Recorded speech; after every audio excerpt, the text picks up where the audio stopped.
am out on a solo adventure today. Actually, just got up doing a little early morning paddling with the dog.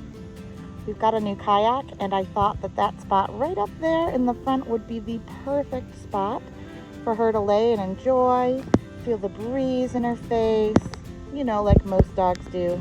But nope, Bailey likes to be right here, all up in my paddle space, right up in the middle of the most secure and stable part of the boat. Bailey, what are you doing, girl? Our new kayak is a Crescent CK1 Venture.